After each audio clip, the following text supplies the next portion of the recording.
SAFM. Thank you for joining us. It's coming up to 12 minutes after 10 o'clock. My name is Mandla Shongo. We're together until midnight. We'll play you music from the album called Unison. Celine Dion and Where Does My Heart Beat Now? Well, it beats with the trance of 2008. Let's welcome the content manager at Cerebra, Deshanta Naidu. Deshanta, good evening. Thank you for joining us. Good evening, Mandla. Thank you for having me on board. Before we talk about this year's trends, 2007, from a technology point of view, how has it been? 2007 saw some interesting trends develop in South Africa, specifically with regards to the blogging networks. We obviously saw a lot of developments in terms of the regular media streams, introducing bloggers into their regular updates. For example, Toyota, a huge corporate company in South Africa, actually invited bloggers to their huge media launches, which is usually reserved for motoring journalists specifically. Other trends that definitely developed is obviously a huge one, Facebook, that hit globally the market by storm. South Africans took to it like a bird to the airwaves, really, and we see that developing a lot as well in 2008. In what direction do you see it developing? Well, as is actually recorded at the moment, 522,000 South Africans are actually have joined Facebook and are on the South African network. Those are the ones that forget to work sometimes, no? You could say that. The other reason why people are actually getting on Facebook is the great online media marketing opportunities that Facebook actually affords people. There is Facebook Pages, which is an application that Facebook developers have come up with to meet the demands of the corporate world, so to speak. For marketers, have they been able to measure their market penetration from the Facebook point of view? Yes, there is definitely a way to measure the revenue on investment. Of course, with any good online marketing, there has to be a whole lot of reporting tools that go along with it.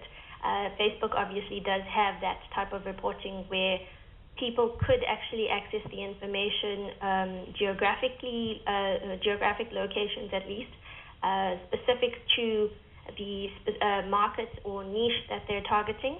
All of those results can be recorded. Issues about safety are not really a concern anymore. I think they still are a concern. I think guided with that a concern in terms of digital rights management as well as new media policies, definitely something that will be a focus on lawyers' lips, at least in 2008.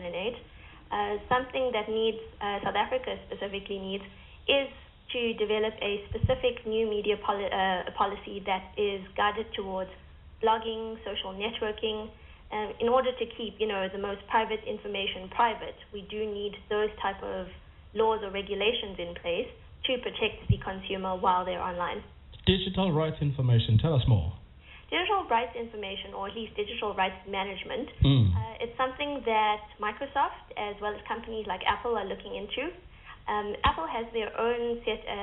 I'm sure you know the iPod is a huge technological device that's in the South African market at the moment. I saw somebody playing with this thing. They actually forget where they are. They just go on and they're like in their own worlds. And I'm thinking, hey, cuz, we're here, Well, Mandla, the iPod actually has its own digital rights management, and that just basically refers to the way files or folders on the device is actually managed and file protected by Apple itself. So, for example, if you were going to add a song to your iTunes library and therefore add it to your iPod, that is protected. You wouldn't be able to pass that information on to anybody else because you own that information and therefore your iPod is copyrighted. The same as Microsoft in terms of developing further digital rights management.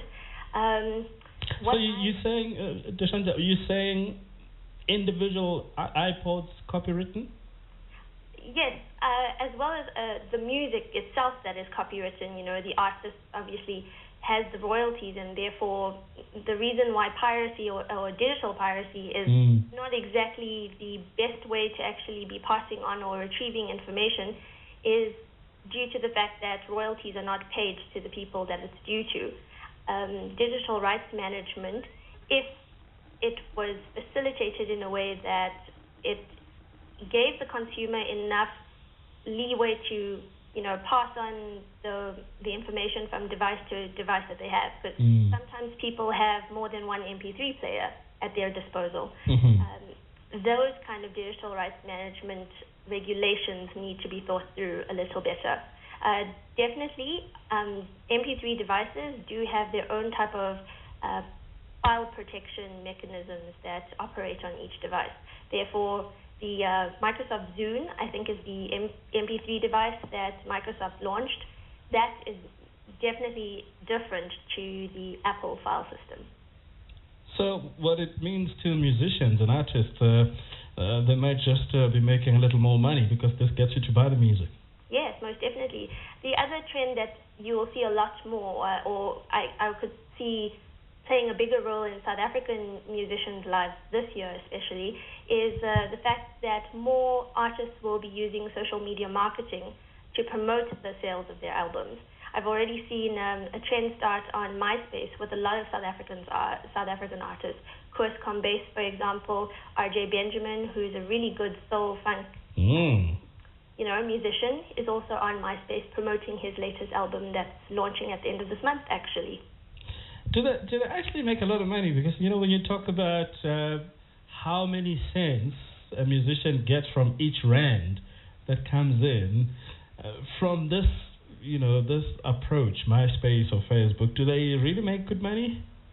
I think it's more the approach to how the album would speak to a consumer as opposed to the revenue on investment that you're trying to discuss. Social media marketing actually just helps musicians, for example, communicate better with the target market that their album is actually aimed at.